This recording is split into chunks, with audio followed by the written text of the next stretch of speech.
Y como feminista y como activista quisiera preguntarle hoy día al señor Laje, ¿no?, que tanto habla y se manifiesta en contra de todo lo que significa el género y el feminismo.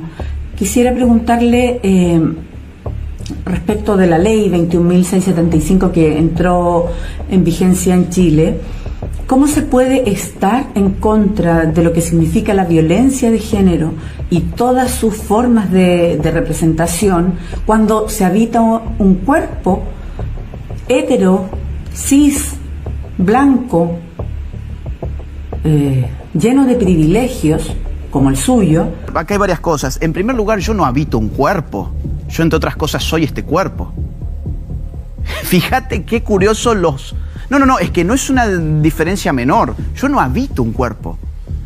Yo, en todo caso, soy alma y cuerpo. Pero cuando ella dice, tú habitas un cuerpo, sí. ¿Hacia dónde va eso? Porque uno no la pilla, no la entiende al tiro. No, porque son problemas filosóficos. Es una espiritualización, de la existencia que, lo que decíamos recién, desarraiga la identidad humana de su dimensión material. O sea, la identidad humana está corporizada. Yo no soy un espíritu flotante que, vino a hacerse de este cuerpo hetero-cis, blanco, privilegiado. Es decir, hay una unidad en mi ser. Hay una unidad en mi ser. Para entender un poquito hacia dónde va el tiro. Sí. Y corrígeme el tiro. Sí. Cuando ella dice, sí, o cuando te dicen, porque estas son frases que uno quizás va a empezar a escuchar más frecuentemente, cuando tú habitas un cuerpo. Sí, totalmente. Ya, eso quiere decir que quizás yo estoy habitando el cuerpo equivocado. Exacto. Vas muy bien por ahí. Quiere decir que mi verdad no es este cuerpo. Mi verdad es mi espíritu, que es capaz de determinar la realidad de lo que es mi identidad. Y eso es mentira. Vamos a continuación a conversar con Agustín Laje, que está junto a nosotros. Agustín, bienvenido. Un gusto recibirte. Gracias por invitarme. Muy bien, muy bien. Bajándome del avión. Bajándote del avión, ¿no? Vengo de Estados Unidos, por eso tengo los ojos como los tengo. Me han puesto un poco de maquillaje, sí, porque para disimular. Estás viviendo entre España, sí, Argentina, sí, y recorriendo distintas partes de Latinoamérica y América. Y un tercio del año estoy en cualquier otro lugar que no es ni España ni Argentina. Un tercio estoy en España y otro tercio estoy en Argentina. Y ahora, por ejemplo, toca Chile, que hace varios años que no vengo, además. Fíjate que estaba leyendo un poco tu historia, Agustín, eres muy joven, entonces intelectual, líder de la nueva derecha, la batalla cultural, y digo, es de los intelectuales más jóvenes que me ha tocado entrevistar o conocer. Bueno, yo nací en el 1989, el año de la caída del muro de Berlín. Me dejo también la barba para aparentar un poco más. ¿Qué te dijeron? Agustín, tenés que dejarte un poco de barba. Y hace varios años, Página 12, que es el diario más zurdo que hay en Argentina, se me reía por lo imberbe. Así que les mostré que, bueno, que también los de derecha podemos usar barba. Sí. Oye, esta chapa o esta figura de ser como el líder, ¿cierto? El propulsor, ¿cierto? Un intelectual que está detrás de la batalla cultural por parte de la derecha. Me gustaría primero entender un poquito qué es esto de la batalla cultural. La batalla cultural es un término que le dio sentido a la acción de muchas personas que estaban inconformes con lo que podemos llamar el consenso progre. El consenso progre son todas esas ideas que en verdad no son ideas, sino que son eslogans, latiguillos, frases armadas, pensamiento único. Había gente que no estaba conforme con eso y que empezó a opinar distinto. Y al opinar distinto empezó a romper algo que se llama la espiral del silencio, que es básicamente la autocensura. Había mucha gente fingiendo una serie de cosas. Gente fingiendo, por ejemplo, que yo por autopercibirme mujer podía ser una mujer. Gente fingiendo, por ejemplo, que el feminismo servía para disminuir la violencia contra las mujeres. Gente fingiendo que redistribuyendo la riqueza podemos volvernos todos más ricos. Gente fingiendo un montón de cosas que todos sabíamos que eran mentiras, pero nadie se animaba a decirlo. Aquellos que empezaron a levantar la voz empezaron a decir, estamos dando una batalla cultural. Y ocurrió que eran muchos, y ocurrió que esa batalla cultural rápidamente empezó a trasladarse a batallas electorales. Y esas batallas electorales empezaron a obtener resultados muy claros en las urnas. Argentina, por ejemplo, con la figura de Javier Milei, es el ejemplo más claro de la región, a mí me parece, porque Javier ha estado de este lado de la batalla cultural durante muchos años. Yo he dado charlas con él. Tú eres muy cercano a Javier términos. Sí, bueno, yo tengo amistad con él desde el 2016 aproximadamente. Hemos presentado libros juntos en la Feria del Libro. Yo lo he invitado a dar charlas a Córdoba. Yo soy de Córdoba. Y claro, Javier, igual que lo puedo hacer yo o muchas otras personas, recorría todo el país, incluso todo el continente, difundiendo ideas alternativas. Y hubo un momento que por su carisma y por su voluntad de dar un salto hacia el barro de lo político, finalmente se terminó convirtiendo en lo que hoy es, jefe de Estado de la Argentina. Agustín, yo me acuerdo que hace 3, 4 años empecé a escuchar el tema de la batalla cultural. Empecé a escuchar a distintas personas del sector derecha y al principio uno no la entendía muy bien. ¿Por qué esta batalla cultural? Uno no la empezó a entender. Y claro, uno empezaba después a mirar el mapa y decía, claro, efectivamente, la izquierda o las izquierdas tenían tomado todo el mapa. O sea, Latinoamérica, Europa, el discurso la estaban llevando muy bien. Mira, vamos a ponerlo de esta forma. Creo que de esta forma se va a entender bien. Las personas actuamos interpretando cosas. Ahora estamos interpretando vos y yo una escena. Estamos frente a cámaras, yo estoy jugando un rol, vos estás jugando otro. Hablamos palabras que tenemos que interpretarlas recíprocamente, si no sería imposible tener este diálogo. Pues bien, las personas interpretan. ¿Cómo interpretan? Interpretan con los insumos que les otorgan los marcos culturales de las sociedades en las que viven. Si yo defino esos marcos culturales de una sociedad hacia la izquierda, las personas van a empezar a estar y vivir en el mundo como personas de izquierdas. Eso fue lo que pasó durante muchísimos años. ¿Cómo se inyectaba esto? A través de la educación, de la escuela, la universidad, los medios de comunicación. Explíqueme los inicios. ¿Cómo se articula esta movida, digamos, esta batalla cultural por parte de la izquierda? Bueno, por parte de la izquierda ellos constatan en realidad, digamos, en la primera mitad del siglo XX, que lo que estaba pasando en la Rusia soviética, o sea, una revolución comunista, no iba a ser fácil que llegara a los países occidentales de Europa. Es decir, por ejemplo, Italia, un señor llamado Antonio Gramsci, del Partido Comunista Italiano, espera la revolución bolchevique en Italia y lo que viene es Mussolini. Entonces lo ponen preso y el tipo dice, ¿qué pasa en Occidente que no ha pasado en la Rusia de la cual se vio la revolución? Bueno, lo que pasó es que hay una cultura que está frenando esa revolución. Hay que atacar esa cultura, hay que desarmar esa cultura. Este fue una de las primeras personas que en el siglo XX lo vio, después esto llevó, digamos, mucho más desarrollo, otros tipos de filósofos políticos tomaron el tema, pero lo cierto es que la izquierda nunca dejó de dar batalla cultural. La izquierda dio batallas armadas en nuestra región, por ejemplo, el MIR en Chile, los Montoneros en Argentina, Tupamaros en Uruguay, etcétera, etcétera. Sendero Luminoso en el caso de Perú. Claro, exactamente, etcétera. Entonces, esa batalla armada nunca funcionó, salvo en Cuba, pero porque Fidel Castro estuvo apoyado por Estados Unidos. Si no, no hubiera funcionado tampoco.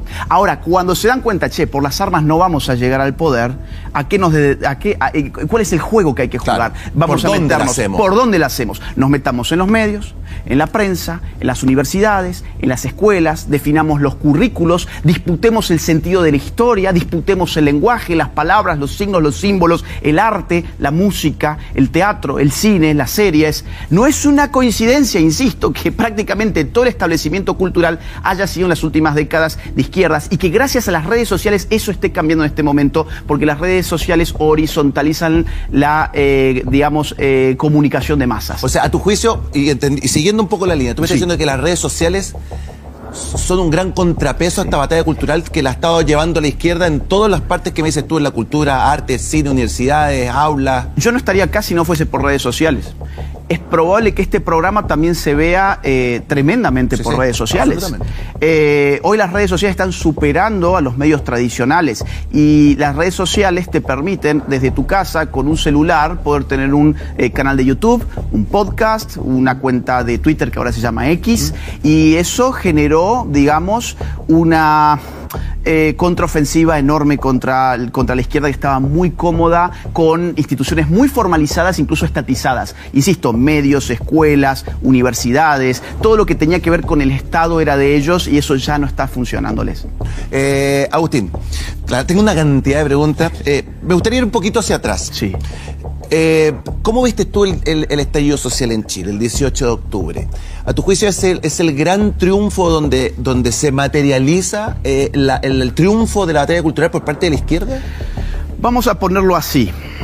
Acá lo que hubo fue una estrategia guiada por Grupo de Puebla. el Foro de Sao Paulo, vamos a irnos un poquito más atrás. El Foro de Sao Paulo fue una construcción de Fidel Castro de 1990, al viendo que se había caído el muro de Berlín en el año 89, se da cuenta que va a perder muy pronto su principal sponsor, que era la Unión Soviética, que va a caer en diciembre del 91. Entonces, ya en 1990, Fidel Castro, que era un tipo muy inteligente, inteligente al servicio del mal, pero inteligente al fin, busca a un señor llamado Lula da Silva, y organiza algo llamado Foro de Sao Paulo para tender una estructura de carácter internacional en América Latina sobre la cual sostener al régimen cubano. Del Foro de Sao Paulo van a surgir muchos presidentes. Mirá, Hugo Chávez, Nicolás Maduro, Lula da Silva, Dilma Rousseff, el matrimonio Kirchner vinculado también con el Foro de Sao Paulo, los uruguayos, Evo Morales en Bolivia, Rafael Correa en Ecuador, sí.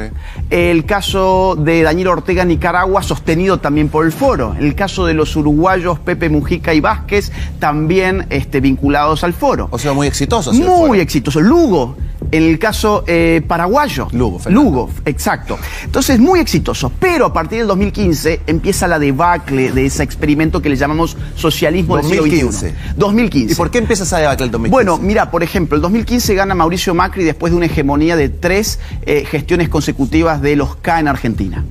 Después, en el 2016, tenés la victoria de Donald Trump en los Estados Unidos. En el 2018 tenés la victoria piñerista aquí. Tenés la victoria del uribismo colombiano. Tenés la traición que le hace Lenín Moreno a Rafael Correa en Ecuador. Tenés una serie de... Tenés la llegada de Bolsonaro a Brasil. Claro, tenés, digamos, una enorme contraofensiva. Sí, pero nosotros fue todo lo contrario. O sea, vamos a la contra. Pero ustedes, acá ganó Piñera un año antes de lo del estallido social, tengo entendido. 2017. El 17, ok. Un año, claro, 2 años antes, sí. Perdón, entonces, me corrijo. Sí, sí. 2 años antes. Bien. Entonces, ¿qué pasa? En el 2018 ya va a haber ganado en México López Obrador.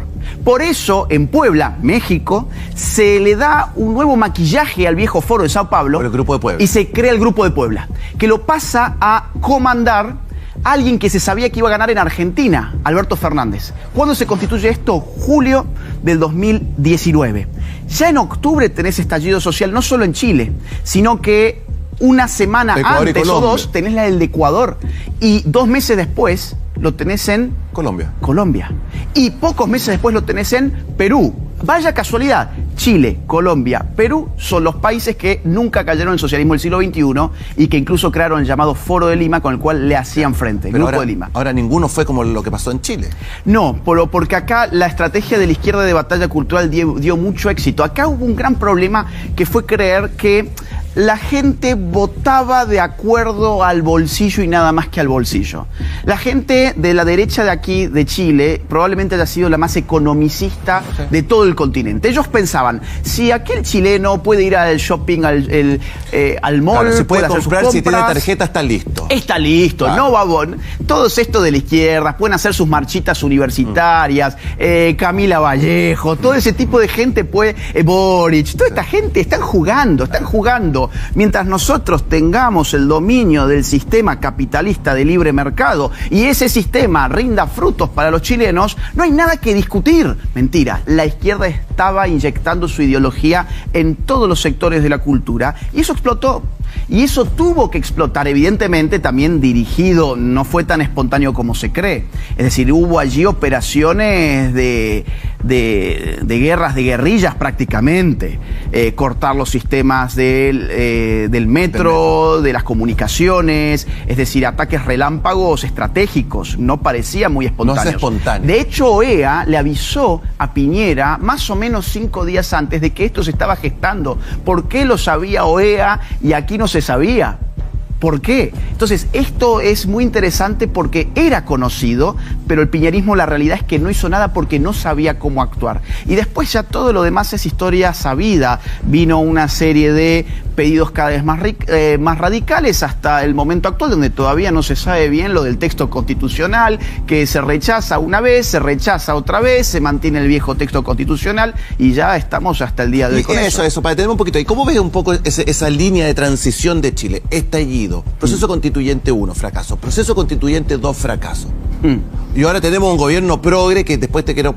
Sí. Búsqueme por favor la imagen para que Agustín ya se vaya haciendo la idea, para que se justo que decía, ¿cómo mira ahí un poquito esa línea de tiempo en la que está Chile ahora? Mira, toda esta segunda ola del socialismo del siglo XXI dentro de la cual está Chile, porque Chile no estaba en la primera ola, en la de los Kirchner, los Chávez, Evo Morales. Estábamos lejos. Estaban muy lejos, eran la contracara, eran el ejemplo opuesto. Éramos el niño símbolo de la región. Exactamente, exactamente. Todo el mundo miraba a Chile y se hablaba del milagro chileno incluso. Era un ejemplo. Lamentablemente ya no es así. Pero Chile entra en la segunda ola del socialismo del siglo XXI y ahí hay un tema muy interesante que es que estos presidentes duran mucho menos que los de la primera ola. Vamos a ver, por ejemplo, Petro. En los primeros 100 días se cayó 10 puntos en su imagen pública. O sea, en su propia luna de miel, en lugar de sostenerse, se cae Petro, el guerrillero colombiano. Gabriel Boric lleva 2 años y el presidente con mayor índice de aprobación que ha tenido un presidente en el segundo año y medio. El mayor índice de aprobación, sí. La última vez que lo vi estaba en 30 y pico. Y sigue en 29, 30. O sea, pero al eso segundo año, tercer año, generalmente los presidentes de Chile bajan de 30. Bajan todavía más. Sí. Bueno, a ver, hasta donde yo sé, si uno ve un ranking regional de los jefes de Estado peor conceptuados, Boric está al fondo de la tabla. Junto con otros, evidentemente, pero Boric, cuando uno ve, insisto, a los presidentes de toda América Latina, Boric está de la mitad para abajo. Está bien, luego lo podés ver desde adentro y ponerlo en términos de... Yo creo que él ha sido una gran desilusión para propios y ajenos. Si los propios estuviesen tan conformes con él, ¿por qué se cayó en 20 puntos? No están conformes. De hecho, se sienten muchas veces traicionados. Y es que el problema es, o te sentís traicionado o te das cuenta que tus ideas la verdad es que no funcionan. Y darte cuenta de que tus ideas no funcionan es un problema psicológico importante porque tenés que asumir muchas cosas. Sí. Agustín, te quiero traer nuevamente a la batalla cultural lo que está sucediendo en Chile. Sí. Y me gustaría... Te voy a mostrar el video, que esto ha tenido repercusiones en todo el mundo. En Argentina se han hecho un picnic con estas declaraciones que se hicieron en el Congreso de Chile. Esto sucede en la Cámara de Diputados en indicaciones a un proyecto de ley de pesca industrial y pesca artesanal. Pónganlo por favor, chicos. A ver si podemos ver el video de la exposición sobre la ley de pesca. Dale, a ver, ponelo. Quizá ustedes se preguntarán, ¿qué tan consciente puede ser un pez? Y la verdad es que los peces son más que números, son más que toneladas. Aunque la cifra de 2 billones de peces al año nos resulte inabarcable, casi imposible de imaginar, cada uno de esos peces es un individuo con su propia personalidad, pensamientos, intereses y memoria. Dentro de una misma especie hay peces tímidos y atrevidos. Existen peces que han aprendido a jugar fútbol, a hacer trucos e incluso a utilizar herramientas. ¿Qué tal?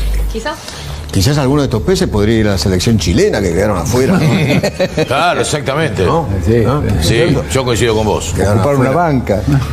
Algunos peces por ahí son más inteligentes, ¿no? Claro, que más de uno de los que están sentados seguro. Ahí, ¿no? Ay, Dios mío, pobre Chile con Dios mío.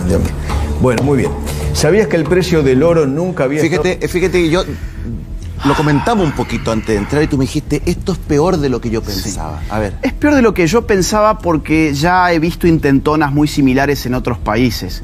En Colombia, por ejemplo, hace 2 años la Corte Constitucional prohibió la pesca deportiva alegando que como todavía no se sabía si el pez era o no era un ser sintiente, podríamos estar haciéndole un terrible daño al pobre pez cada vez que lo sacamos del agua, nos tomamos la fotografía con él y lo devolvemos al agua porque eso es la pesca deportiva. Sí, claro. Entonces, esa actividad, por ejemplo, por la Corte Constitucional de Colombia quedó prohibida. La misma Corte que solo 2 meses antes, febrero del 21, extendió la legalidad del aborto a petición hasta el mes número 6.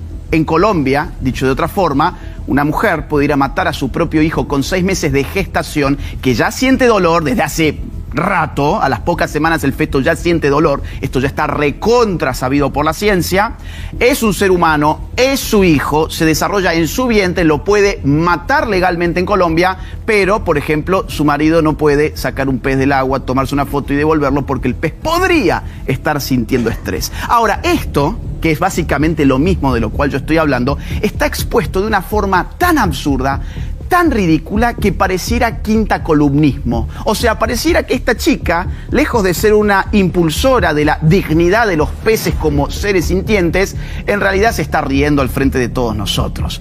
Es decir, hablar de la personalidad del pez, hablar de los trucos y la conciencia del pez.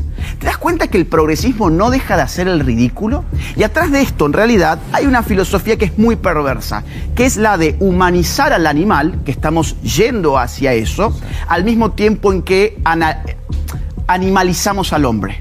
El hombre hoy está visto por el consenso progre como una plaga. Claro, más hombres que alimentar son más bocas y son por lo tanto más peces que sacar del agua. Por lo tanto, por ejemplo, si queremos abortos, pero no queremos que nos toquen a los peces. Esa es la realidad del cinismo progresista, de la hipocresía de la izquierda, que no se cansa de hacer el ridículo, entre otras cosas, porque viven alienados respecto de la realidad del hombre común. Y Agustín, ¿cómo podríamos, para que la gente lo entienda más, cómo podríamos definir a los progresistas o la agenda progresista? La agenda progresista se basa en constituir relaciones de oprimidos y opresores por doquier. Toda relación para ellos se establece en términos de que hay un lado que oprime y otro lado que es oprimido, y en base a eso se necesita la intervención del Estado para reglamentar esas relaciones. Vamos a suponer. La relación de clases ha sido típicamente la relación que ricos más, versus pobres. Exactamente, más mirada por la izquierda, ricos y pobres. Sí.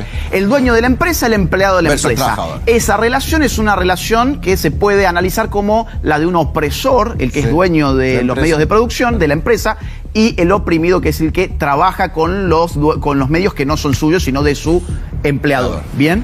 Entonces, ¿qué necesito ahí? Necesito un Estado que ingrese y redistribuya, que le saque a uno para darle a otro, para aligerar la relación de opresión. Ahora, eso lo podemos trasladar a muchas otras relaciones. Por ejemplo, hombres y mujeres. Yo también puedo decir, el hombre es un opresor respecto de la mujer en función no ya del sistema meramente capitalista, sino del sistema heteropatriarcal, y por lo tanto necesito un Estado que empiece a reglamentar y supervisar las relaciones entre los sexos. Puedo luego dar un paso más allá y decir, no, en realidad no hay sexo, hay géneros. Y resulta entonces que los géneros son múltiples, ya no solamente hay hombres y mujeres, hay personas de, no sé, todos los géneros que se nos puedan inventar. Entonces, entre esas personas también hay relaciones de oprimidos y opresores, y necesitamos más Estado en esto. Pero también puedo decir, hay relaciones de opresores y oprimidos en el mundo de las especies. Este es un ejemplo de eso. Por eso es progresista, se inventa una relación de oprimidos y opresores, pero para hacerlo tiene que darle conciencia al animal, la conciencia del oprimido. Entonces, de un momento a otro, el pez pasa a ser un ser sintiente que tiene su personalidad, su conciencia, y que está siendo oprimido por el que lo saca del agua. Entonces, ¿qué tiene que hacer para solucionar eso la sociedad? Llamar al Estado que reglamente esa relación. Y así con todo, se lo están inventando en todos los planos. Por ejemplo, en Estados Unidos se está hablando mucho, y también en México, de la gordofobia. Ahora resulta que los flacos también oprimimos a los gordos. Resulta que los más agraciados oprimen a los menos agraciados. Que es la cosificación de la mujer. Que la cosificación de la mujer. Nunca hablan de la del hombre, ciertamente, pero sí de la mujer. Entonces, o por ejemplo, el inmigrante ilegal es un oprimido respecto del nacional, e incluso del inmigrante que entró por la puerta grande firmando los papeles que había que firmar. Entonces, ¿qué necesitamos? Bueno, una intervención del Estado, más dádivas, más subsidios para los ilegales, darles su legalización en el país, porque son oprimidos. Pero ¿cómo? Si son delincuentes que entraron ilegalmente, ¿cómo le vamos a dar a ellos papeles mientras a los locales los perseguimos? Bueno, no, pero es que los locales son los opresores en clave de esa relación. Ni hablar, por ejemplo, el tema de la raza. En los Estados Unidos esto está fuertísimo. El tema de los negros son los oprimidos, los blancos son los opresores. Anda a ver al redneck, a ver cuán opresor es. Anda a ver cómo le va al redneck. Estamos conversando con Agustín Laje, es el autor de Generación Idiota. Y bueno, tiene 6 libros más, tengo entendido. Y acaba de mandar el último, y yo le pregunto a Agustín, bueno, y el último libro me dice, un poquito más corto, 600 páginas.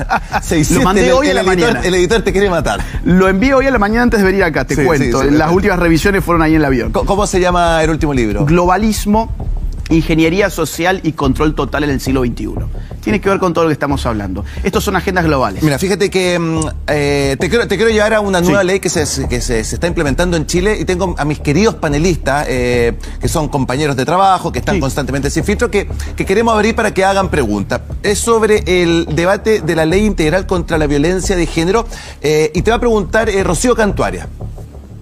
Hola Gonzalo, hola Agustín, soy Rocío Cantuarias y te quería hacer una pregunta. Agustín, si puedes referirte a las razones por las cuales esta ley no es trivial. El contenido de esta ley no son meras declaraciones o son intrascendentes. O sea, ¿cuáles son las razones que tú crees que llevaron a esta gente, al surderío, a impulsar una ley como esta? Nosotros antes de entrar al estudio estuvimos tomando un café, ¿cierto? Me dijiste, me leí toda la ley. Sí, claro. A ver, es un tema bastante complejo, digamos, amerita algunos minutos. Todo lo que esta ley tiene de válido ya existía en el Código Penal chileno. ¿Qué tiene de válido? Bueno, por ejemplo, meter preso a alguien que abuse sexualmente de una mujer, a alguien que golpea a una mujer, a alguien que la violente, en otros sentidos legítimos, digamos, de la palabra violencia, a alguien que abuse laboralmente de una mujer, etcétera. Todo eso ya estaba en el Código Penal chileno. Es decir, no agrega nada nuevo en el sentido de lo que todos estamos de acuerdo, que es que a los violentos, sean violentos respecto de mujeres, de hombres, de niños, ancianos, de blancos o negros, de gordos o flacos, pues que vayan a la cárcel. Es como de sentido común esa parte. Esa primera línea es como de sentido común. Claro. La entiendo. Entonces, tenemos que partir de ese punto porque nos van a decir, si no, entonces vos querés que los que violentan a las mujeres estén libres. No, todo lo contrario. Eso ya estaba en el Código Penal chileno. Esta ley no agrega nada en ese sentido. En un mal sentido sí agrega mucho. Y acá viene el clic que vos decías. ¿Qué agrega? Bueno, por ejemplo, agrega la categoría género que no está definida en ningún lugar de la ley. Es bastante curioso. Es decir, es una ley contra la violencia de género que no nos dice qué es el género. Por lo tanto, es una ley que está totalmente abierta a interpretaciones antojadizas. No es clara la palabra género ni para la sociedad en general, ni para los intelectuales en particular, ¿eh? Es decir... Es fácil, a ver. A ver, la palabra... ¿Qué tan abierto que esto? Es muy abierto. El propio mundo de la teoría del género discute hasta el día de hoy cuáles son los límites de la categoría género. Ni siquiera de ellos ha surgido una definición unívoca y universal. Y ahora esperan entonces que la sociedad sepa buenas de primeras qué significa la palabra género. Vamos a partir de esto. La palabra género no es sexo.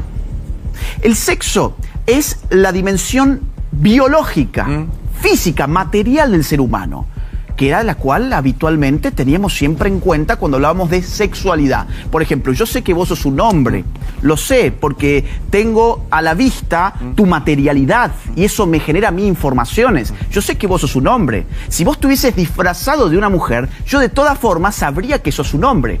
Pero la categoría género dice que lo relevante para la identidad no es la materialidad, no es la biología del cuerpo, sino que son o bien constructos sociales o bien autopercepciones de los individuos. Aquí es donde ya tenés una diferencia importantísima entre los propios intelectuales del género, o los ideólogos del género, mejor dicho. ¿Qué significa que la autopercepción defina mi identidad? Bueno, vuelvo al ejemplo que te había puesto, usándote a vos porque es la única persona que tengo al frente. Vamos a suponer que vos te has disfrazado de una mujer, has buscado además incluso hacerlo de la forma más profesional posible, te has hormonizado, te has operado y muy probablemente yo todavía me siga dando cuenta que en realidad vos no sos una mujer y que en todo caso tenés un disfraz sofisticado. Lo que me dice la ideología de género es que yo debo creer que vos sos una mujer porque la verdad de tu identidad no es tu dimensión material, sino que es tu autopercepción. Esto ya de entrada genera un gran problema para una ley que usa la palabra género. Bueno, y ahí aparece, por ejemplo, uno empieza a hacer el doble clic hasta leer ciertos párrafos, ciertos textos que es donde uno dice, dice violencia simbólica. Bueno, ahí ni hablar, ahí empiezan ya todas definiciones gelatinosas indeterminadas a propósito para que a partir de eso se pueda desencadenar una enorme persecución contra el sexo masculino. Ese es el fundamento real de la ley. Vamos a ver, por ejemplo, violencia simbólica. A ver, repíteme un poquito eso. Cuando uno lee en una de los párrafos, una ley dice, aquí también se va a condenar la violencia simbólica. ¿Aquí empieza la persecución al hombre, dices tú? Pero claro, ¿qué es la violencia simbólica? ¿Qué es la violencia simbólica? Por ejemplo, ¿un tuit es violencia simbólica? ¿Qué tipo de tuit? Por ejemplo, una expresión de la que yo estoy dando aquí es violencia simbólica. Es decir, que si yo, por ejemplo, vamos a suponer, subo a mis redes sociales un signo feminista con una cruz, eso es violencia simbólica, por ejemplo. O vamos a decir, bueno, es que habría infinidad de casos donde uno puede pensar que bajo el nombre violencia simbólica se puede perseguir cualquier tipo de cosa. Y no solo eso, vamos a ver otra parte de la ley donde llama a combatir la violencia de género en el espacio laboral. ¿Qué genera eso? Incentivos muy perversos para que los empleadores ya no contraten más mujeres. Lógico. Porque si yo tengo el riesgo de que el día en que una empleada mujer no funcione porque no hace bien su trabajo y yo la quiero despedir, esa mujer, ¿qué puede hacer? Ir a denunciarme por violencia de género y se puede inventar cualquier tipo de cosa. Además, esa ley tiene otra cosa todavía más perversa. Este es el tercer clic. Es decir, hemos visto ya dos clics. Hay un tercer clic. Claro. Número uno, hemos visto el clic del género, que es que no sé qué género, sí, ellos tampoco lo dicen, ambiguo, queda ambiguo. Listo. Es decir, yo entonces puedo recibir violencia de género si yo me autopercibo como una mujer, si mi género es de autopercepción femenino. Bueno, ya tenés ese primer clic. Segundo clic. Violencia simbólica, violencia laboral, toda una serie de cosas muy gelatinosas que se van a usar para perseguir hombres y los van a destrozar. Y van a generar incentivos muy negativos en el relacionamiento natural del hombre y de la mujer. Es decir, hoy salir con una mujer va a ser peligroso en Chile. Contratar a una mujer va a ser peligroso en Chile. Tener cualquier tipo de vínculo podría llegar a ser peligroso porque cualquier tipo de disgusto, que es normal en cualquier tipo de relación social que haya disgustos, se puede interpretar como violento culpa de esa ley. Tercer clic. Esta ley aprovecha la ocasión para meter la ideología de género en todos los ámbitos del Estado y de la sociedad chilena. Está lleno de artículos esa ley donde pide, por ejemplo, que todos los empleados públicos sean adoctrinados con perspectiva de género, o sea, ideología de género. Pide que los currículos escolares se establezcan en función de la perspectiva de género en todos los colegios. Pide que, por ejemplo, las empresas se concienticen en materia de enfoque y perspectiva de género. Pide que los medios de comunicación asuman una responsabilidad crucial en la difusión de la perspectiva de género. O sea, es una ley totalitaria, porque agarra una ideología particular propia de minorías que no tienen nada que ver con las grandes mayorías chilenas, que saben muy bien qué es el sexo y no entienden qué es el género, y en base a esos reclamos minoritarios la desparraman por la totalidad, no solo del Estado, sino de la sociedad como tal. Agustín, ¿cómo puede terminar esto? Porque yo estoy escuchando, ¿cierto?, el primer clic, el segundo, el tercero, y la verdad es que ya estoy un poco asustado. Pero ¿cómo puede terminar esto? Porque evidentemente hay desincentivo, es perverso, hay mucha gente que justamente puede decir, no, traer una mujer, contratar una mujer, o salir con una mujer. Lo primero que te voy a decir es, no va a terminar en nada bueno en lo que queremos que genere de bueno, que es disminuir la violencia contra la mujer. Todos queremos que se disminuya la violencia contra la mujer y que los violentos vayan a la cárcel. Todos. No hay prácticamente excepciones, salvo que alguien sea cínico o psicópata. Bien. ¿Por qué no va a generar nada bueno en ese sentido? Porque ya lo hemos visto en otros países que han aplicado el mismo tipo de leyes de violencia de género. En el mío, por ejemplo, hemos estado durante muchos años con leyes de violencia de género y, por ejemplo, lo que llaman femicidio o feminicidio según el país, han venido aumentando sin parar en Argentina a pesar de todas estas leyes de los ministerios de la mujer, los géneros, las diversidades, las leyes contra la violencia de género, etcétera. La violencia contra la mujer ha aumentado en estos contextos. ¿Por qué? Porque esas leyes no sirven para lo que dicen que van a servir, sirven para otra cosa, sirven para conflictuar a la sociedad, para adoctrinar a la sociedad. Entonces, ese es el segundo resultado. Van a adoctrinar a toda la generación que viene, van a conflictuar las relaciones entre hombres y mujeres para poder dominarlas desde el Estado. Eso genera a la izquierda, conflicto en la sociedad para dominar desde arriba. Y eso van a hacer también con esta ley. Tengo otra persona que te quiere hacer una pregunta, que piensa de verdad muy distinto a ti.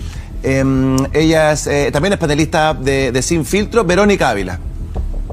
Mi nombre es Verónica Ávila, soy chilena, activista feminista por los derechos sexuales y reproductivos y el aborto. Y como feminista y como activista quisiera preguntarle hoy día al señor Laje, ¿no?, que tanto habla y se manifiesta en contra de todo lo que significa el género y el feminismo. Quisiera preguntarle respecto de la ley 21.675 que entró en vigencia en Chile, ¿cómo se puede estar en contra de lo que significa la violencia de género y todas sus formas de representación cuando se habita un cuerpo hetero, cis, blanco, lleno de privilegios como el suyo, y pretender decirnos a nosotras y a las personas de las diversidades que la violencia de género poco menos que no existe, ¿verdad? Y que en definitiva el feminismo y el género son un invento y son una herramienta de no sé qué ser superior que pretende venir a romper con la vida social como la hemos conocido hasta ahora.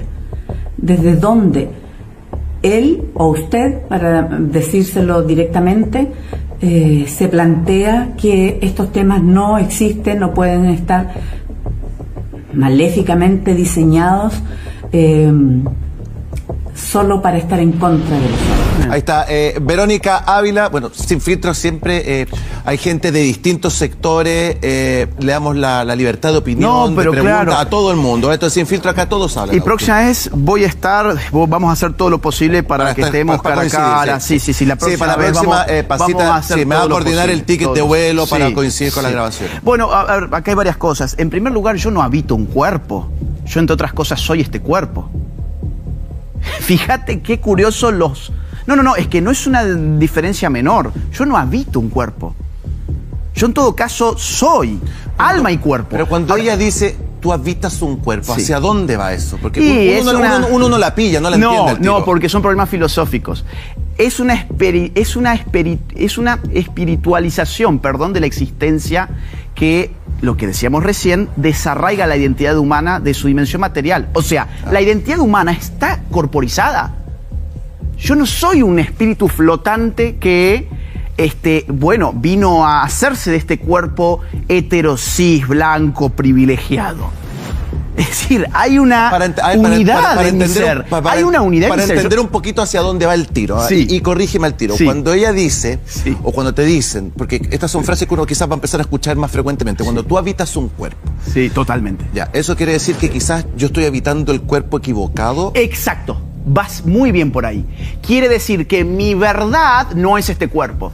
Mi verdad es mi espíritu, que es capaz de determinar la realidad de lo que es mi identidad. Y eso es mentira. Eso es mentira. Yo puedo hacer todos mis esfuerzos autoperceptivos para cambiar, por ejemplo, mi identidad de género. ¿Y sabes dónde voy a terminar? En un quirófano destruyendo órganos sanos de mi cuerpo, inyectándome hormonas muy caras de por vida a costa de mi salud personal. Porque estos mentirosos te dijeron que tu espíritu habitaba un cuerpo y como tu espíritu tiene supremacía ontológica sobre tu cuerpo, vos podés autodeterminar tu identidad. Totalmente mentira. De hecho, lo más importante de la identidad no se autodetermina. Mi nombre es muy importante para mi identidad, yo no lo elegí. Mi apellido es muy importante para mi identidad, yo no lo elegí.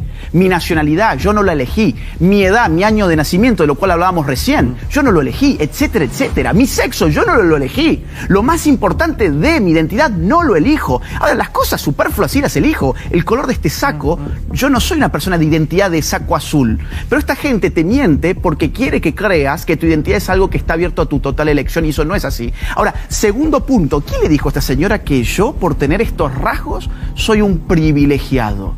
Si esta señora no me conoce, por empezar, es la primera vez que la veo, ciertamente, a través de la pantalla. ¿Quién le dijo que yo soy un privilegiado? Yo tuve que tener 4 trabajos para poder pagar mis estudios universitarios.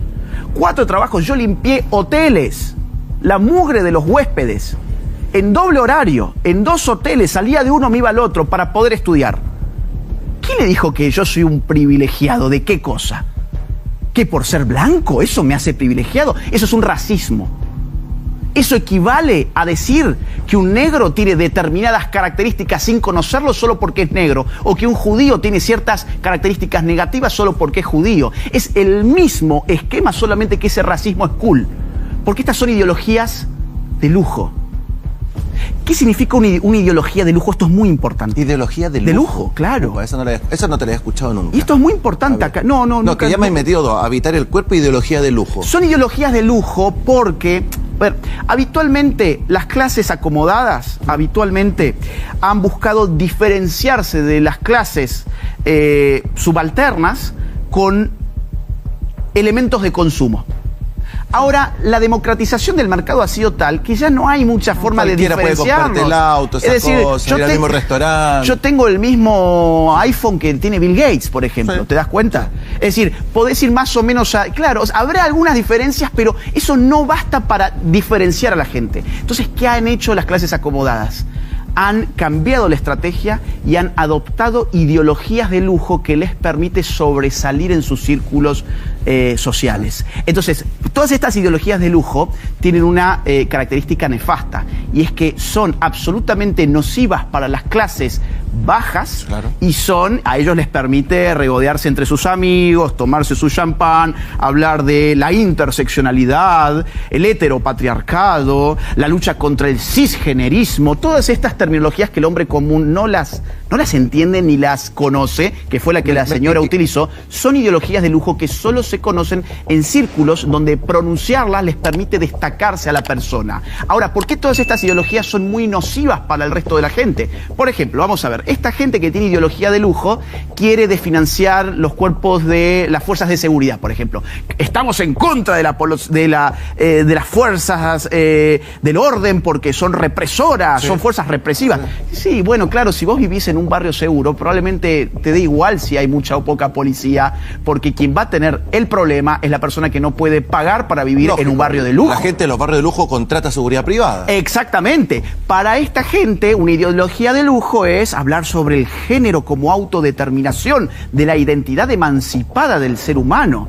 Ahora, claro, cuando vos podés pagar tratamientos hormonales, cirugías plásticas y ser el trans famoso del campus universitario que paga papá y mamá, es ciertamente un lujo. Ahora, cuando vos sos pobre y sos trans, ¿sabés dónde terminás? Vendiendo tu cuerpo. Y esta gente los multiplica con esas mentiras, los confunden. Entonces, yo empezaría por ahí, digamos. Primero, yo no habito ningún cuerpo, yo entre otras cosas soy este cuerpo, entre otras cosas. Y en segundo lugar, yo no soy un privilegiado por tener el color de piel que tengo o por ser hombre, perdón. Es un privilegio de los hombres ir a la guerra, es un privilegio de los hombres recoger todas las noches los residuos basura en nuestros países, en nuestras sociedades, es privilegio de los hombres hacer albañilería y montarse en enormes edificios a pintarlos, a colocar vigas, ladrillos. Eso no es ningún privilegio por ser hombre, en absoluto. Entonces, ¿de dónde saca esta señora todo esto? Y por último, lo que yo diría es, ella dice como que yo digo que que es una farsa, esto que yo digo de que esto viene de arriba. Esto viene totalmente de arriba. Vamos, a ver, es que pasa que para esto hay que estudiar el tema, de verdad. Hay que ir a la Conferencia Internacional de la Mujer, la cuarta Conferencia Internacional de la Mujer de Naciones Unidas del año 1995, que se celebró en Beijing y que incorporó un lenguaje obligatorio para todos los países de la ONU, o sea, todos los países del mundo, que era el lenguaje del género. En el año 1995 todo el mundo estaba perdido. Nadie sabía qué era el género, nadie entendía de qué le estaba hablando la ONU, pero la ONU le estaba pidiendo esto mismo que está haciendo Chile en esta ley, que meta género en educación, que lo meta en los hospitales, en la salud, en las universidades, en los aparatos administrativos del Estado, en las empresas, en las fuerzas de seguridad, en las fuerzas armadas. Todo lo que esta ley hoy imprime aquí en Chile, lo llevó adelante Naciones Unidas en el año 95 en Beijing. ¿Esto es parte de la Agenda 2030? Claro, porque la Agenda 2030 son 17 objetivos para que la gente entienda. La Agenda 2030 es una agenda de Naciones Unidas que crearon menos de 200 personas. Menos de 200 personas de un mundo de 8.000 millones de personas se juntaron a diseñar una agenda de Naciones Unidas. La escribieron ellos, son 17 objetivos divididos en 169 metas.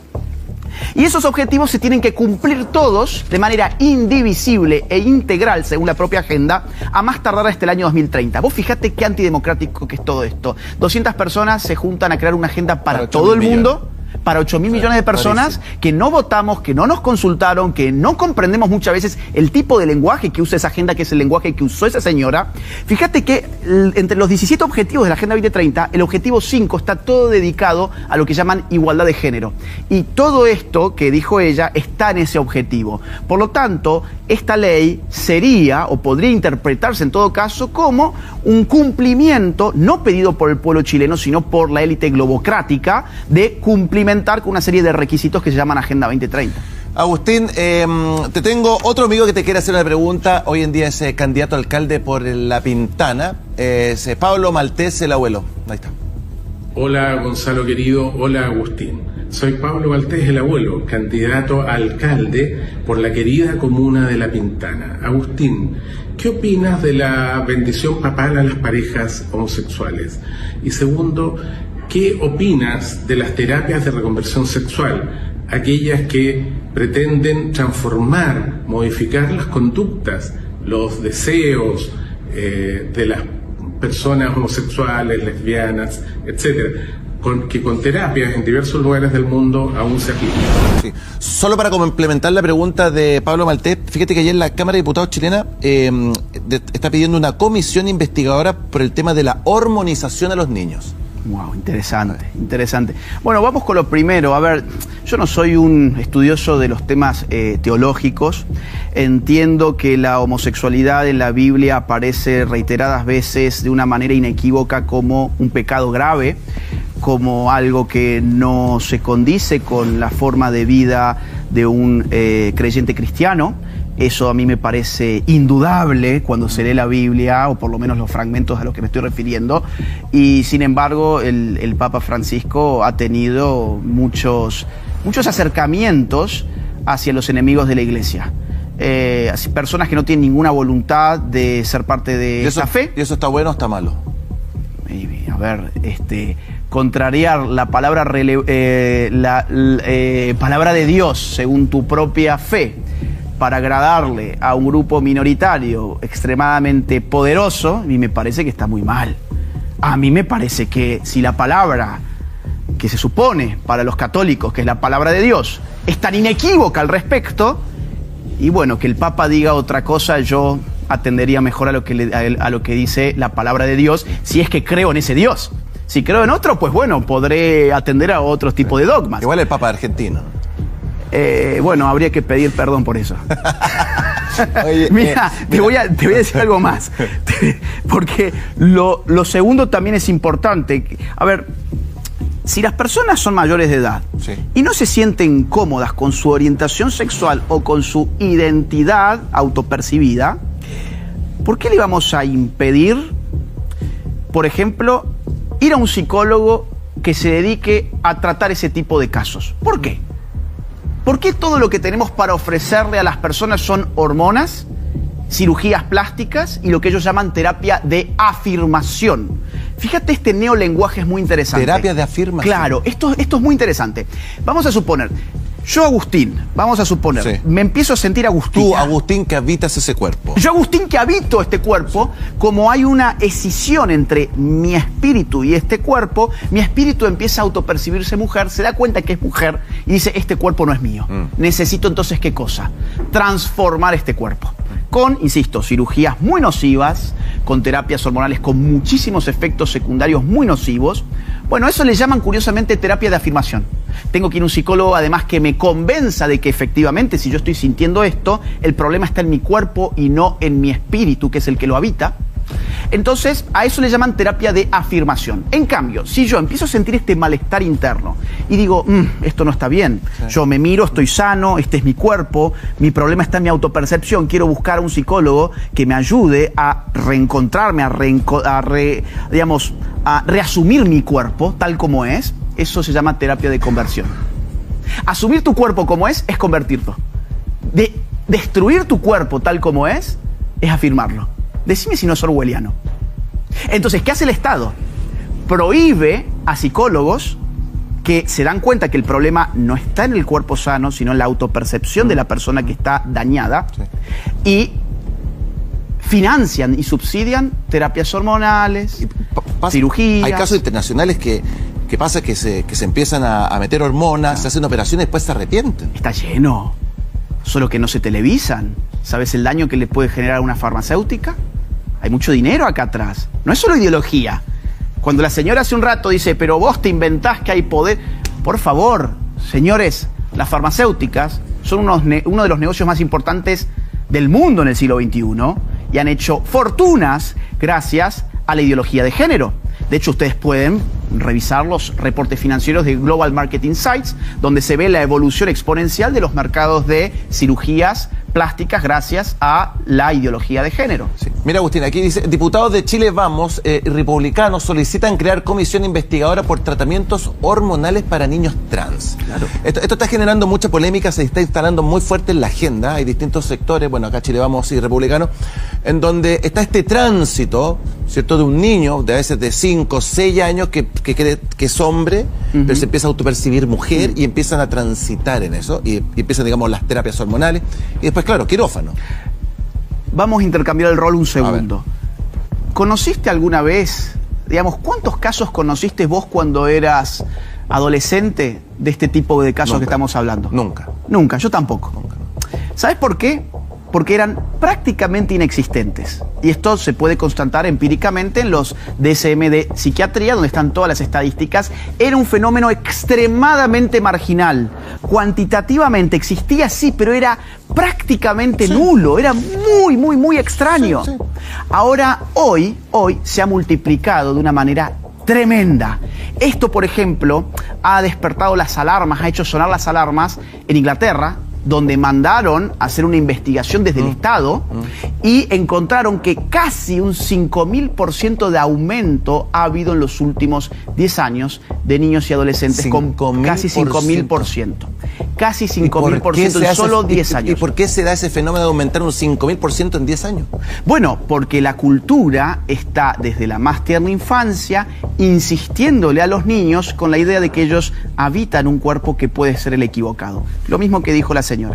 Los niños habitan un cuerpo que puede ser el equivocado. Por lo tanto, si ese niño va a la escuela y se da cuenta que, bueno, le hacen bullying, que no es incluido, que tiene tal o cual problema, tiene problemas de autoestima, incluso en la familia le pueden inyectar muchos problemas de estos, y el niño termina diciendo, ah, claro, es que lo que pasa es que mi cuerpo está equivocado. Lo que pasa es que yo soy una persona de otro sexo que está habitando un cuerpo que le tocó por equivocación. Y esto genera después otro clic, otro paso, que es que ese niño emprende estos cambios, las escuelas están adiestradas para celebrarlos. Ahora hay baños especiales, está todo un protocolo. Exactamente. Y entonces se vuelven, digamos así, el furor de la escuela. Porque, a ver, esto es lo que pasa en una escuela y lo que está pasando. Un chico, no sé, tercero medio, segundo medio, que se llama, ponte tú, Raúl. Sí. Él es Raúl y va a empezar una transición, ¿cierto? Un recorrido para transformarse, no sé, en Andrea. Claro. Sale Raúl y después vuelve Andrea, pero como para todos los alumnos es como si nada. Hola, Andrea, es como, aquí no ha pasado nada. Y no solo eso, es que sí ha pasado algo, y es que la escuela ahora es inclusiva, es diversa y todos tienen que escenificar la tolerancia. O sea, escenificar. Claro, tenemos todos que ponernos contentos, llevar nuestras banderitas todo el mes de junio, las banderitas multicolor. Tenemos que, además, escúchame, a ver, un profesor que no evalúe bien al alumno trans y, bueno, si alguien le hacía bullying a un alumno antes de ser trans, bueno, era un problema. Ahora, si se lo haces ya siendo trans, tenés un problema muy grave. Entonces, ¿qué pasa? Se convierte en una estrategia de aceptación social. Esto, ¿sabes qué? No es una hipótesis mía, es una hipótesis que ya se está manejando hace algunos años en Estados Unidos, donde también advirtieron que es exponencial el crecimiento del LGBT en los niños y los adolescentes. Lo vamos a poner con números. Mirá, digamos, nada de esto tiene que hablarse así en el aire. Marzo de este año salió la nueva encuesta de Gallup, que es una de las encuestas más importantes del mundo, sobre la población LGBT en Estados Unidos. La generación Z, que es la más joven en este momento, la generación Z tiene un 22,9% de LGBT. 22,9. Vuelvo a la pregunta anterior que te hice. ¿Vos te acordás haber visto un 23% de compañeritos LGBT en el curso? No, yo tampoco. Yo soy del 89. Mi generación, la generación millennial, que está medida también por esta misma encuesta, cuando los millennials le preguntan por su orientación sexual y su identidad de género, como ellos le llaman, encuentran que el guarismo está en el 9%. O sea, en solo una generación saltaste del 9 al 23. Más que se duplica. Más. Entonces, ¿esto es natural? Ahora, no, es inducido. Agustín, te la voy entendiendo toda, pero sí, acá empiezan a aparecer nuevos conceptos, ciertas nuevas frases, ciertos statements, como quieran llamarle. Sí. Y aparece uno y se me empieza a venir uno a la cabeza, que es esta famosa dictadura de las minorías. ¿Estamos frente a dictaduras de las minorías? Sí. ¿Qué es una dictadura de una minoría? Bueno, la dictadura de la minoría es el globalismo. Es decir, la dictadura... Estos 200 tipos que escribieron... Exacto. Ellos necesitan romper el fundamento de la democracia. Si yo te tengo que ordenar hacer tal y cual cosa de Naciones Unidas, yo no puedo dejar que vos sigas pensando que la democracia es una cuestión de agendas mayoritarias. Yo tengo que también cambiarte el concepto de democracia. La democracia como gobierno del pueblo se modifica y pasa a ser el gobierno de las minorías oprimidas. Entonces, cuanto más democráticos queramos ser, tenemos que seguir cada vez con más énfasis las agendas, no de las mayorías, sino de las minorías. Entonces eso va acostumbrando a los pueblos a odiar la democracia. Lo que estamos viviendo es ciertamente una dictadura de las minorías que no tiene absolutamente nada que ver con los problemas reales de las mayorías.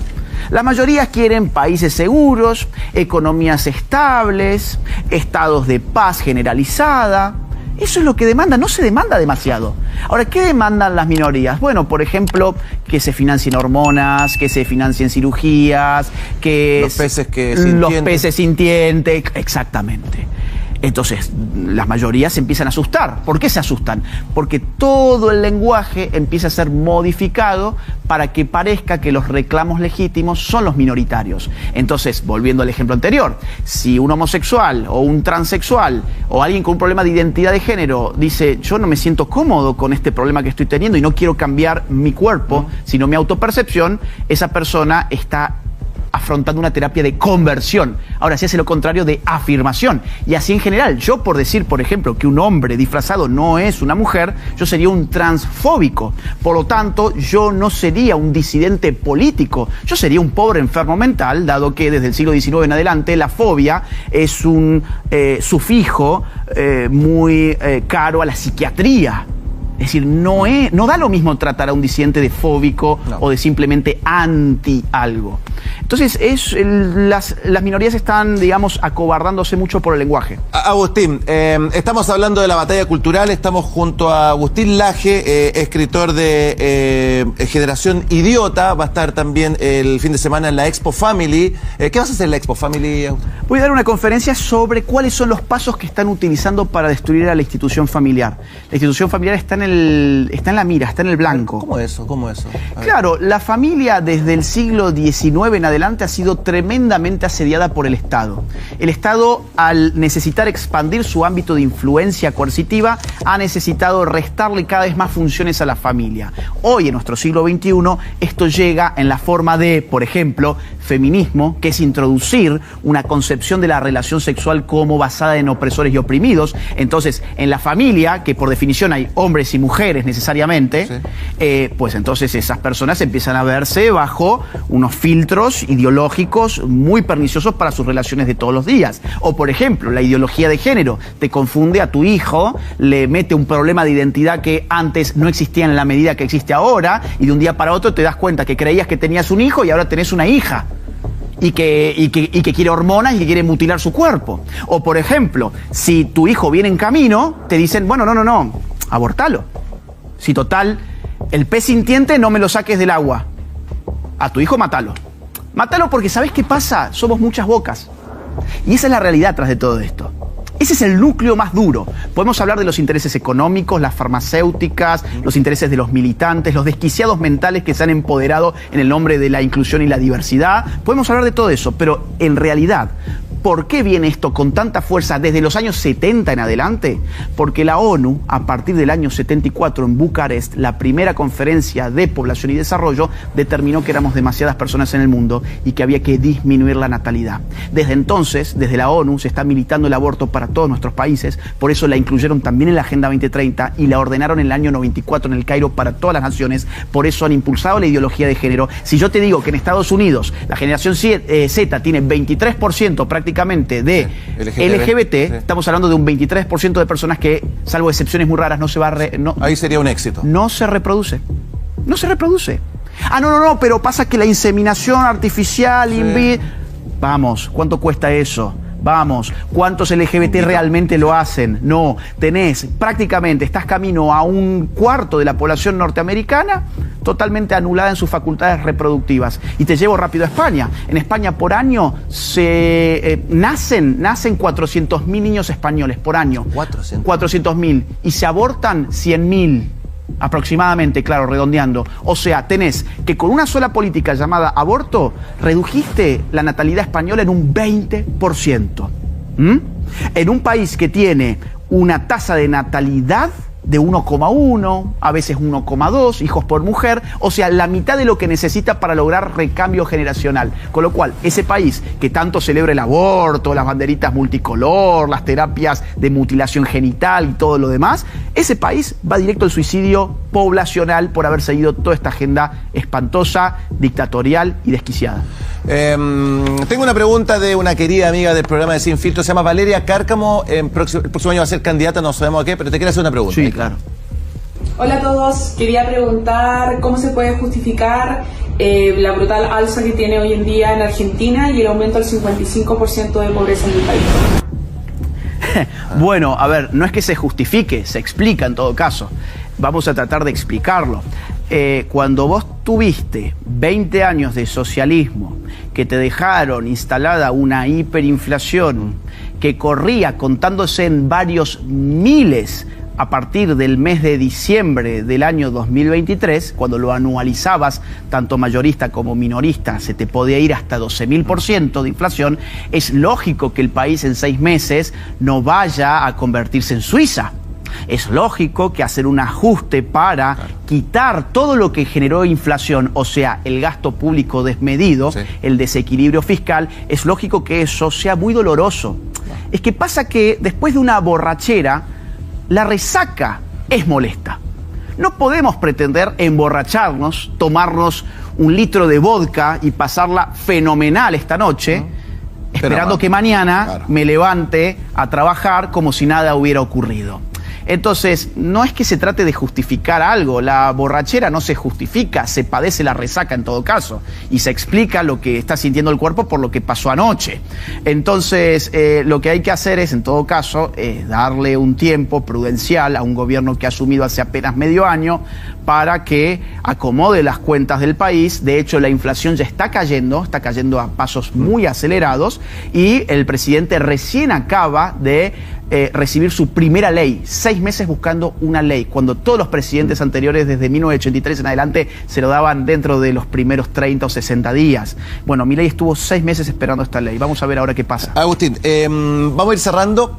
Bueno, se está como reordenando un poquito en la batalla cultural. Uno ve lo que está sucediendo en Europa. Sí. Lo que está sucediendo en Europa, lo que está pasando un poco en Latinoamérica.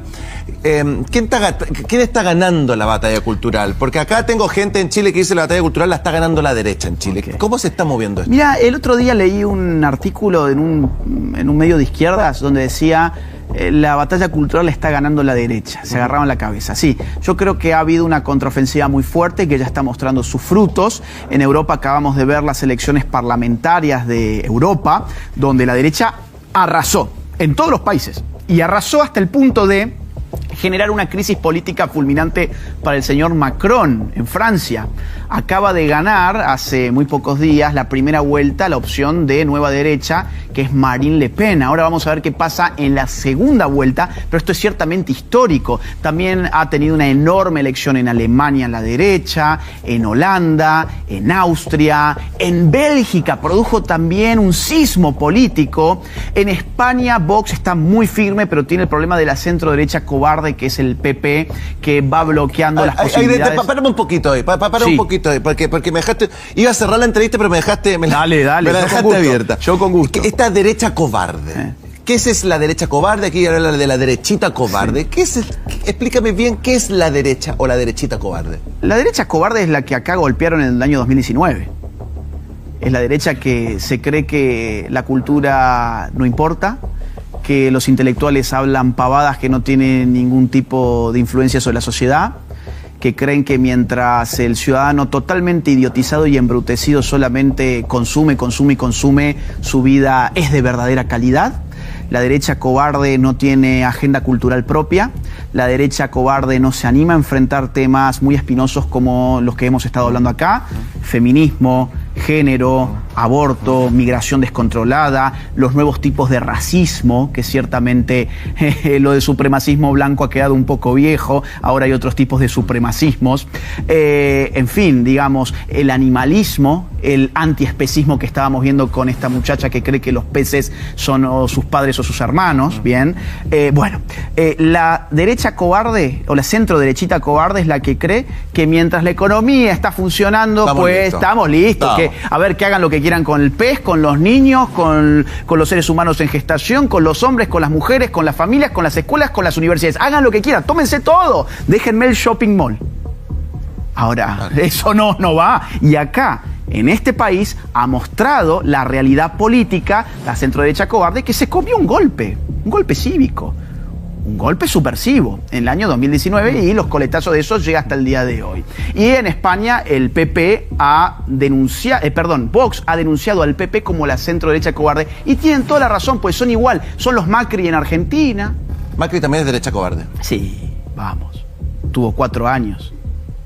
Mirá, Milei en el primer día te cerró todas las políticas de ideología de género, terminó con el Ministerio de las Feministas, cerró la policía del pensamiento llamada INADI, cerró los medios de adoctrinamiento de la prensa estatal. O sea, le cortó la pauta publicitaria a todos los medios de comunicación que vivían de la rosca política. Hizo una batalla cultural tremenda en apenas días. ¿Te das cuenta la diferencia? Es tremenda. Y lo último, saltemos solo un minuto de Europa a Estados Unidos.